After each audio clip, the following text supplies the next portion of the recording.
Hi friends, welcome to CB Charapalli బ్రాహ్మణ వంటలు. ముందుగా సబ్స్క్రైబర్లకు అందరికీ కూడా హృదయపూర్వక ధన్యవాదాలండి. ఈ వీడియోలో ఈ చలికాలం బాగా మనకు ఉపయోగపడేటువంటి ఉసిరికాయ చారు అండి. ఆమ్ల రసం అంటారు. ఉసిరికాయ చారు చాలా బాగుంటుంది. ఉసిరికాయలు వేసి మామూలుగా మనం చారు పెట్టుకునేటట్టు ఈ ఉసిరికాయ ఎక్స్ట్రాగా వేస్తాం. దాంట్లో రుచి మాత్రం అద్భుతంగా ఉందండి. నేను పొద్దున, మధ్యాహ్నము, రాత్రి 2 పూటలా తిన్నా. చాలా బాగుంది టేస్ట్. మీరు కూడా ఖచ్చితంగా చేసుకొని తిని ఆరోగ్యంగా ఆనందంగా ఉండండి. హెల్త్కి చాలా మంచిదండి. ఇది ఖచ్చితంగా చేసుకోండి. మీరు కూడా చేసుకొని తిని ఆరోగ్యంగా ఆనందంగా ఉండండి. ఈ వీడియో మీకు నచ్చినట్లయితే లైక్ చేయండి, షేర్ చేయండి, సబ్స్క్రైబ్ చేయండి, పక్కనే ఉన్న గంట సింబల్ ప్రెస్ చేయండి. అప్పుడే మేము చేసే వీడియోలనే మీకు నోటిఫికేషన్ వస్తాయండి. ధన్యవాదాలండి. Thank you very much. ఖచ్చితంగా ఈ చారు మాత్రము ఖచ్చితంగా చేసుకొని తినండి. చలికాలము చాలా ఉపయోగపడుతుంది. కార్తీక మాసంలో విశేషంగా మనకు ఉసిరికాయలు దొరుకుతాయి కదండి. మంచిది ఆరోగ్యానికి. ఖచ్చితంగా చేసుకోండి. థ్యాంక్ యూ అండి. Thank you very much. నేనండి ఈరోజు ఉసిరికాయ చారు చేస్తున్నానండి. ఇప్పుడు కార్తీక మాసంలో బాగా చిక్కుతాయి కదా, అందుకు ఇప్పుడు చేసుకుంటేనే బాగా రుచిగా ఉంటుంది. మామూలప్పుడు కూడా చిక్కుతాయి. మాకు ఎప్పుడు 2 నెలలు 3 నెలల ముందరే వచ్చేసినాయి. కానీ నేను ఇప్పుడు అయితే బాగుంటాయి కదా అని ఇప్పుడు చేస్తున్నా. దీనికి కావాల్సిన పదార్థాలండి: ఉసిరికాయ రసానికి పప్పు, ఇది ఆల్రెడీ ఉడకబెట్టేసిన ఉసిరికాయలు, ఉప్పు, చింతపండు, పసుపు, చార్పొడి, టమాటా, బెల్లము, నెయ్యి, ఇంగువ, జీలకర్ర, ఆవాలు, కొత్తిమీర, కరివేపాకండి దీనికి కావాల్సినవి. మీకు పప్పు ఎంత బాగా ఉడికితే అంత బాగా రుచి ఉంటుంది. ఇప్పుడండి ఉసిరికాయ చారు ఎట్లా చేసుకుంటే చూపిస్తున్నా. ఇప్పుడు మనం ఎంతమంది ఉన్నామో దాన్ని బట్టి అండి నేను 3 వేసుకుంటున్నాను.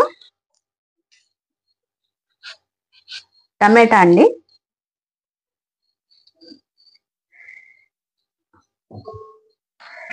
ఇదేం కొలత ఏం కాదండి, ఎందుకంటే చెప్పలేము ఇవి. ఒక టమాటా, మీరు డైరెక్ట్ గా ఇట్లయినా వేసుకోవచ్చు. చింతపండు లేదంటే గుజ్జు బిస్కైనా వేసుకోవచ్చు. కొంచెం చింతపండు, నీళ్ళండి కొద్దిగా. ఈ ముందు ఉడికించుకోవాలి టమాటాను, చింతపండు, ఉసిరికాయలు. ఇప్పుడు మనం ఇది ఉడికించుకున్నాం కదా కందిపప్పు, ఇది బాగా ఇట్లా ఎనుకోవాలండి. మెత్తగా అయిపోవాలి. ఇట్లా అనుకుంటే మెత్తగా అయిపోతుంది అండి. ఇంకా ఉడికిన తర్వాతేనండి ఇవన్నీ వేసుకోవాలి. అవి ఉడికినాక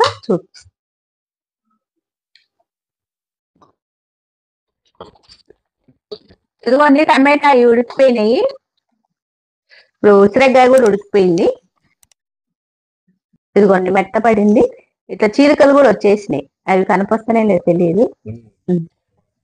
నేను మీకు దీంట్లో చూపించేటప్పుడే పచ్చిమిరపకాయలు పక్కనే పెట్టుకున్నా, మర్చిపోయినానండి. ఇప్పుడు ఇవన్నీ వేసుకునేటప్పుడే టమాటాలు అవి పచ్చిమిరపకాయలు వేసుకోవాలి.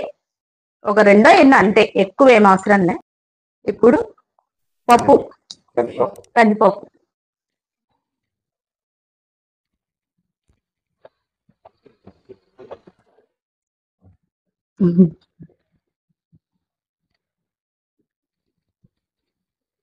కరివేపాకండి, కొత్తిమీర, ఇంకొంచెం నీళ్లు పోసుకుందాం. మనకి ఎంత కావాలంటే చిక్కగా కావాలంటే చిక్కగా చేసుకోవచ్చు, పలచగా కావాలంటే పలచగా చేసుకోవచ్చు అండి.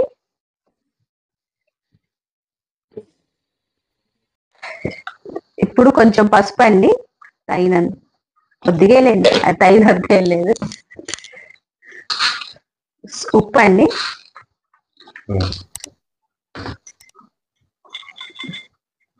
బెల్లము,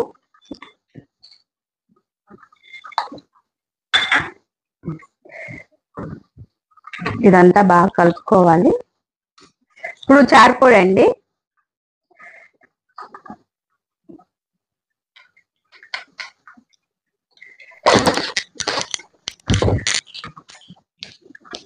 ఇంగువ. మీరు చారుపొడి అప్పటికప్పుడు చేసుకుని వేసుకున్నా పర్వాలేదు, రెడీమేడ్ అయినా పర్వాలేదండి. నేను ఎప్పుడు ఇంట్లోనే చేసుకుంటా. మేము చారుపొడి కూడా పెట్టినాం చూడండి. వీడియో మసాలా చారు పొడి, ఈ చారు పొడి ఎన్నో సుమారుగా ఉన్నాయండి మా వీడియోలు. ఇదంతా బాగా ఇట్లా తిప్పుకోవాలి. ఇంకా ఇది కొంచెం మసాలాలండి, అప్పుడు తిరగమాత వేయాలి. ఇదిగోండి ఇట్లా బాగా మసిలిపోయింది. ఇంకా దించేస్తున్నా. ఈరోజు మేము చారు, బెండకాయ కూర, బెండకాయ పచ్చడి చేసుకున్నామండి. పచ్చడి, ఉసిరికాయ చారు తిరగమాత వేసుకున్నామండి. బాణాలు పెట్టుకొని నెయ్యితో వేసుకోవాలండి. మేము చారంతా నెయ్యితోనే తిరగమాత వేస్తామండి. ఎక్కువ ఏం అవసరం లేదు, ఊరికే కొద్దిగా అంతే. కొద్దిగా కాగినాక, కాయిందండి నెయ్యి, కొద్దిగా ఆవాలు, కొద్దిగా జీలకర్ర వేగిపోయిందండి. ఇప్పుడు తిరగమాత తింటేసేసి